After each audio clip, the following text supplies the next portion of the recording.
ሰላም ሰላም እንደምን አላችሁ ውድ ተመልካቾቻችን። ከሰሞኑ እንግዲህ አነጋጋሪ የተባሉ የተወሰኑ ቪዲዮዎችን ሰብሰብ አድርገን ይዘንላችሁ መጥተናል። እነዚህ ቪዲዮዎች እንግዲህ በቆላ ድባ እንደሰማችሁት አዳዲስ ነገሮች ተከስተዋል። እነዚህ ጉዳዮችን አስመልክቶ የምናወራበት ይሆናል። በዋልድባ አባቶች ምን እያሉ ነው የሚገኙት? በዋልድባ ምንድን ነው የተከሰተው? እዚህ ጋር ተያይዞ ያለውን ነገርስ ምንድን ነው? ቅዱስ ሲኖዶስስ ምን ሊል ይችላል የሚለውን ነገር እናወራለን ማለት ነው።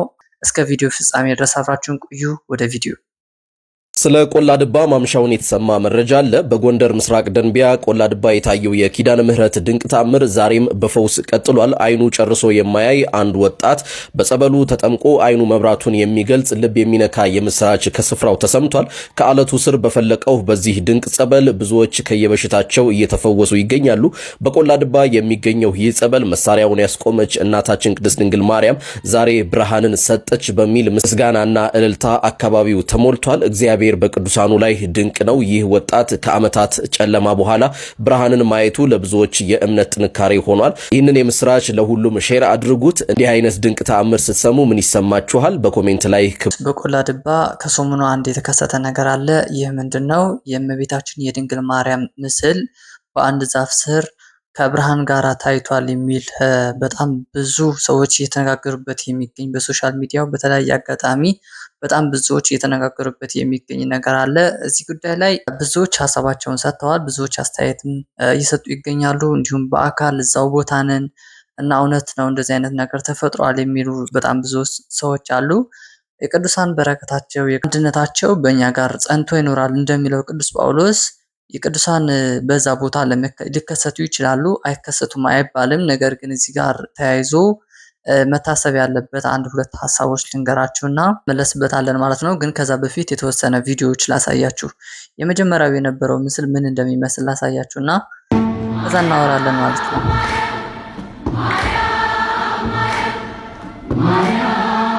እንግዲህ እዚህ ቪዲዮ ላይ እንደምናየው ከሆነ በአንድ ዛፍ ስር የሆነ ብርሃን አለ። ከብርሃኑ ደግሞ የሆነ የእመቤታችን ምስል የሚመስል ነገር ነው የማየው ማለት ነው።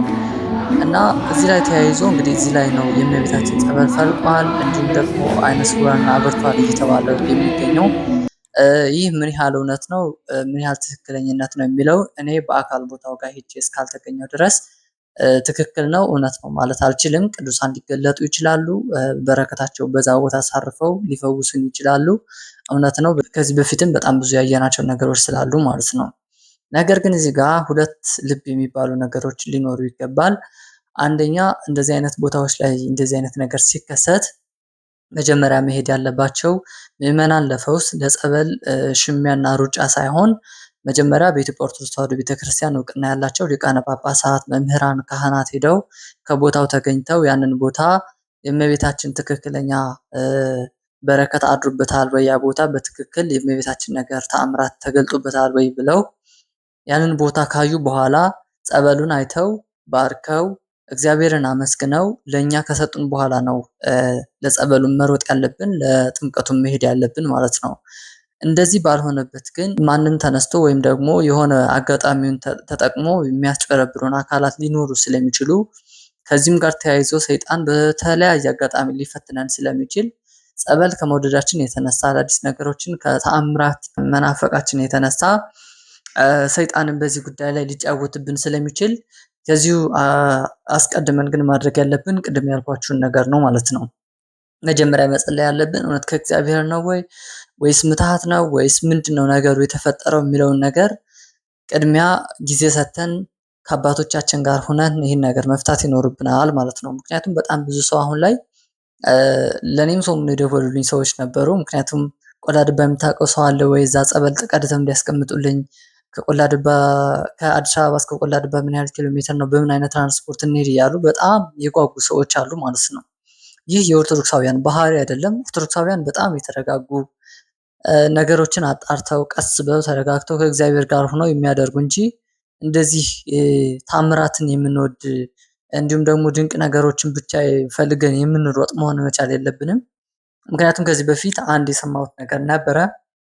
ከሰማይ መስቀል ወረደ እንደዚህ የሚሉ ሀሳቦች አሉ። እነዚህ ሀሳቦች ከጊዜ በኋላ አድራሻቸው ጠፍቷል ማለት ነው። እውነት አይደሉም።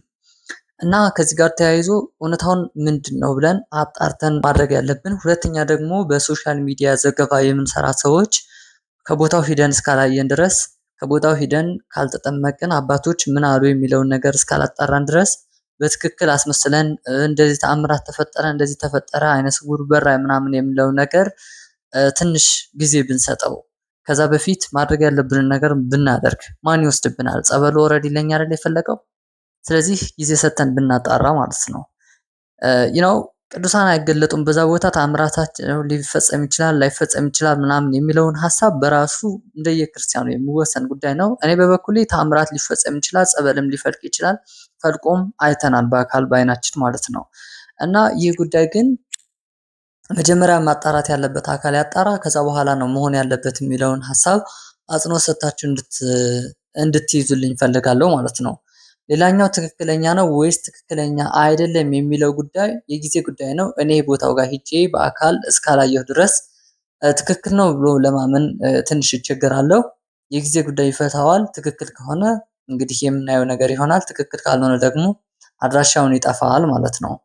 ትክክለኛ ከእግዚአብሔር መሆኑን የምታውቁበት መንገዱ ከጊዜ በኋላ ምን አይነት ሌብል ላይ ነው ያለው፣ ጸበሉ ትክክል ነው ወይስ አይደለም፣ ወይስ የሶሻል ሚዲያ ግብአት ብቻ ነው ሆኖ ያረፈው ምናምን የሚለውን ነገር አብረን የምናየው ይሆናል። ቸር ያሰንብተን ፈጣሪ፣ እናየዋለን። ሌላኛው ጉዳይ ወደ ዋልባ ጉዳይ ወስዳችኋለሁ።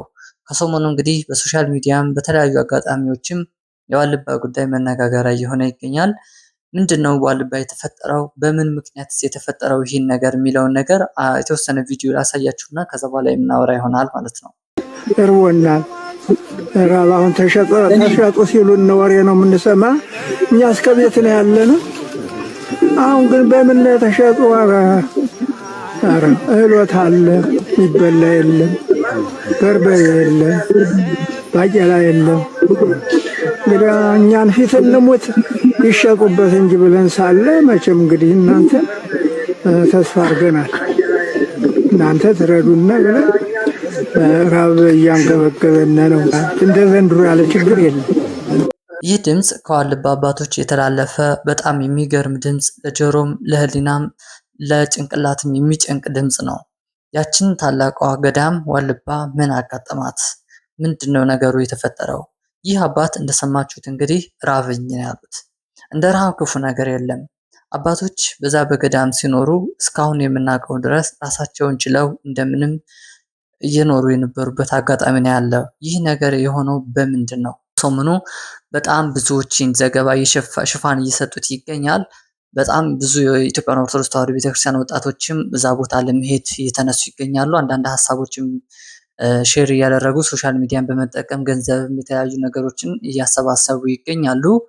ይህ የሆነበት ምክንያት ምንድን ነው ካላችሁኝ በ2013 ጀምሮ እንግዲህ በትግራይና በኢትዮጵያ መካከል የነበረው ጦርነት ወይም ደግሞ ግጭት፣ በዛ ጉዳይ ላይ በጣም ከተጠቁ ገዳማት ውስጥ አንዱ ዋልባ ነው። ዋልባ እንግዲህ በሰሜን ኢትዮጵያ አካባቢ የሚገኝ ወይም በሰሜን ጎንደር ዙሪያ የሚገኝ ገዳም ነው። ይህ ገዳም በትግራይና በጎንደር መካከል እንደመሆኑ መጠን የጦርነት በትር ካረፈባቸው የጦርነት መጥፎ የሆኑ አጋጣሚዎች ካረፈባቸው ገዳማት የመጀመሪያው ነው። ይህ ደግሞ የሆነበት ያኔ ጦርነቱ አጋጣሚ ከዛው ከገዳሙ ወታደሮች ገብተው የተለያዩ ነገር እያደረጉ ነበሩ። ለገዳማውያን የሄዱት ስኳር፣ ኑግ እንዲሁም ደግሞ ማር ምናምን የተዘጋጁ ነበሩ። እነዛ ተዘርፈዋል። እንደምታስታውሱት በአማራ ቲቪም በተለያዩ አጋጣሚዎች ያኔ ዘገባ እየተሰጠው የነበረ ጉዳይ ነው ማለት ነው። ከዚህ ጋር ተያይዞ ታዲያ መነኮሳቶቹ ከገዳሙ ወጥተው ወደ ተለያዩ አብያተ ክርስቲያናት ተበትነው ነበረ። ገዳሙ እንደ ገዳ ስላልቻለ እስከዛው ድረስ እዛ ቦታ ቆዩ ተብሎ በአበምኔቱ በተነገራቸው መሰረት ፈርሰው ወደ ተለያዩ ቦታ ሄደው ነበረ ማለት ነው። አባቶች እንዳለ ገዳሙን ለቀው ሲወጡ እዛ ገዳሙ የተዳደሩበት የነበረ በጣም በርካታ የሆኑ አትክልቶች ነበሩ፣ እንዲሁም ደግሞ እንስሳቶች ነበሯቸው። እነዛ እንስሳቶች ሁሉ በትነው ነው የወጡት። ከጊዜ በኋላ ሰላሙን ሲመለስ ወደ ገዳማቸው ወደ በዓታቸው አባቶች ተመልሰዋል ማለት ነው። እና እዚህ ጋር ጉዳይ ተያይዞ ተፈጥሯዊ ድርቅም ምናምንም አጋጥሞ ነበረ። ከዛ ሁሉ መከራ በኋላ ነው ይህ ነገር የተከሰተው። አባቶች አሁን ላይ ከጸሎት ይልቅ ስለኛ ከመማለድ ስለኛ ከመጸለይ ይልቅ በጣም ረሃባቸውን መታገስ ያቃተበት አጋጣሚ ነው ያለው ማለት ነው። እዚህ ላይ አያይዞ አንድ በኮመንት ላይ የተሰጠኝ አንድ ሀሳብ ነበረ። አባቶች በዋልባ የሚኖሩ አባቶች እንግዲህ በዋናነት የሚመገቡት ቋርፍ ነው። እንዴት እህል ጠፋ ባቄላ ጠፋ ይላሉ? እንዴት ነው ይሄ ነገር ምናምን ግልጽ ብታደርጉት የሚል አንድ ሀሳብ ነበረ። እንግዲህ በዋልባ በጣም ሰፊ ከመሆኑ የተነሳ ገዳሙ በሶስት ነገር ተከፋፍሎ ነው የሚመራው። የዳልሻ ኪዳነ ምሕረት አለች፣ አብረንታንት ገዳም አለ፣ ከወንዙ ወዲህ ማዶ እና ከወንዙ ወዲያ ማዶ የሚል ነገር አለው ማለት ነው። ከወንዙ ወዲህ ማዶ ማለት ወደ ወልቃይትና ወደ ጸገዴ ድንበር ላይ ያለው ገዳም አለ። ከዛ ደግሞ ወደዛኛው ከወንዙ ወዲያ ማዶ የሚባል ደግሞ አለ ማለት ነው። እንግዲህ ከወንዙ ወዲህ ማዶ ያሉ አባቶች ምንድነው ስራቸው? ከተለያዩ ከከተማም ከገጠርም የሚሄዱ ምዕመናን ተቀብለው እዛ ጸሎት ያደርጋሉ፣ ቡራኬ ይሰጣሉ፣ እግር ያጥባሉ፣ ምግብ ያቀርባሉ፣ እዛ ማሳረፊያ ቦታ ያዘጋጃሉ። እንደዚህ እያደረጉ በአገልግሎት የሚኖሩ መነኮሳት አሉ። እነዚህ መነኮሳቶች በዋናነት የሚተዳደሩት ለዋናው ገዳም ግብአት የሚሆን አትክልቶች ይተክላሉ፣ እርሻ ያርሳሉ፣ እንስሳትን ያረባሉ። እዚህ ገዳም ላይ እንጀራ ይበላል፣ ቂጣ ምናምን የተለያዩ ቆሎ ምናምን ነገሮችን እየበሉ ነው የሚኖሩት ማለት ነው። ምክንያቱም ትንሽ የተወሰነ የጉልበት ስራ ይሰራሉ። እንዲሁም ደግሞ ምዕመናንን የሚቀበሉ ለተልእኮ ለተለያየ አጋጣሚዎች ወደ ከተማም ወደ ተለያዩ ቦታዎች የሚኖሩበት ቦታ ነው ማለት ነው። እዚህ ቦታ እንዳልኳችሁ ምግብ ይበላል። እንጀራቸው ምንም እንኳን እንደኛ እንጀራ ባይሆንም የተወሰነ ወፈር ብሎ ያው እንደዛ አይነት ነገር እንጀራ አላቸው ማለት ነው። ነገር ግን ከወንዙ ወዲያ ማዶ ያሉት ግን በቃ በጣም አብዛኞቹ ተደብቀው የሚኖሩ በጣም በጸሎት ብቻ የሚኖሩ ናቸው እና ቋርፍ የሚባለው ነገር ነው የሚበሉት። ቋርፍ ለማታውቁ ቋርፍ የሚዘጋጀው ከኑግና በደንብ ካልበሰለ ሙዝ ነው የሚዘጋጀው ማለት ነው። እና ይህን ብቻ እየበሉ ስለኛ ኃጢአት ስለ ዓለም ሁሉ ኃጢአት እንዲሁም ደግሞ ስለተለያዩ ነገሮች ጸሎት እያደረጉ የሚኖሩ አባቶች ናቸው እዛ የሚገኙት ማለት ነው። ምናልባት ከዓመት አንዴ የልደት ወይም የትንሣኤ አጋጣሚ ተጠቅመው ወደዚህኛው ማዶ ተሻግረው ለጸሎት ለቡራኬ ሊመጡ ይችላሉ። የማይመጡም አሉ። ከእናንድያውን ወንዙን ተሻግረው የማይመጡ አሉ ማለት ነው። እና እዚህ ዋልባ ጉዳይ ላይ አስመልክቶ በጣም ብዙዎቻችን ልባችን ተሰብሯል። በጣም ብዙ ምዕመናን ይህን ድጋፍ ማድረግ ይኖርብናል። በተለያዩ ቦታዎች እስካሁን ለገዳማት ለተራቡ ምዕመናን እንደደረስን ሁሉ ለአባቶቻችን ልንደርስ ይገባል። ይህ ድምፅ የአባቶች ድምፅ ነው። እንደሰማችሁት እንግዲህ ከዚህ በላይ በጣም የሚያስጨንቅና የሚያስፈራ ለጭንቅላትም ለሕሊናም እረፍት የማይሰጥ ድምፅ ነው። ራበኝ የሚል ድምፅ መኖር መቻል የለበትም። የተወሰነ ብናግዛቸው አባቶቻችን እናውቃለን፣ በገዳም በጣም ብርቱ ናቸው፣ ራሳቸውን ይችላሉ። እንዲሁም ደግሞ ማሽኖች ብንገዛላቸው የተለያዩ የተወሰነ እርዳታ ብናደርግላቸው ራሳቸውን እንዲችሉ ብናደርግ ይህን የማይሆንበት አጋጣሚ የለም። ገዳማት መጎብኘት ይኖርባቸዋል። ትልቁ የዚህ ትውልድ ዓላማና ስራ መሆን ያለበት ኦርቶዶክስን እንደ ኦርቶዶክስ ሃይማኖትን እንደ ሃይማኖት ማስቀጠል ካለብን አባቶቻችንን ማቋጠር ይኖርብናል ማለት ነው። ምንጩ ከደረቀ ፈሳሹ የለምና አባቶቻችን በደንብ ልናከብር እንዲሁም ደግሞ ሀሳባቸውን ትእዛዛቸውን ልንፈጽም ይገባል። እነሱን ልንከባከብ ይገባል ማለት ነው። ከዚህ ጉዳይ ላይ ተያይዞ እንግዲህ ከሰሞኑ ብዙዎች ድምፅ እየሆኑ ይገኛሉ። እናመሰግናለን። ድምፅ የሆናችሁ ሁሉ ይህ የአባቶቻችን ገዳም እንደመሆኑ መጠን እኔ በሕይወት ስጋ እያለሁ ሄጄ ለበረከት ተፈውሼበት የመጣሁበት ቦታ እንደመሆኑ መጠን እንዲሁም ደግሞ ስሞት ሄጄ እቀበርበታለሁ፣ ስጋዬ በዛ ቦታ ያርፋል ብዬ የማስበው ገዳም እንደመሆኑ መጠን ለእያንዳንዱ ኦርቶዶክሳውያን ይህ ድምፅ እንዲሰማ ላይክ እያደረጋችሁ እንድታደርሱልኝ እፈልጋለሁ። ስለሁሉም የእግዚአብሔር በረከት ከሁላችን ጋር ይሁን። ከዚህ ከሰሞኑ ጋር ተያይዞ የነበሩ ሁለት ሀሳቦች ናቸው እነዚህ። ፈጣሪ ኢትዮጵያንና ገዳማቱን ይጠብቅልን እንላለን። ሰላም ያሰንብተን፣ ቸር ያሰማን።